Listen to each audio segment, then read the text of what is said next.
اعوذ باللہ من الشیطان الرجیم بسم اللہ الرحمن الرحیم۔ السلام علیکم، میں ہوں نوید اور آپ دیکھ رہے ہیں میرا یوٹیوب چینل نوید وائس۔ آج جو واقعہ میں آپ لوگوں کے لیے لے کر آیا ہوں یہ حضرت فاطمہ رضی اللہ تعالیٰ عنہا کا ہے۔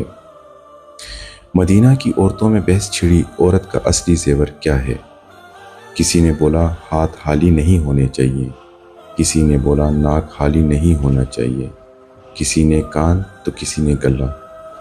ایک عورت نے کہا آپس میں بحث نہیں کرتی، آؤ سیدہ نساء العالمین حضرت فاطمہ سلام اللہ علیہا کے پاس جاتی ہیں اور ان سے پوچھتی ہیں آپ کے پاس حاضر ہوئیں؟ اس طرح کسی نے کہا ہاتھ، گلا، کان، ناک خالی نہیں ہونا چاہیے، تو آپ سلام اللہ علیہا نے جواب دیا سب غلط ہے، عورت کا اصلی زیور حیا ہے۔ اللہ کبھی کسی عورت کو حیا والے زیور سے محروم نہ رکھے، آمین۔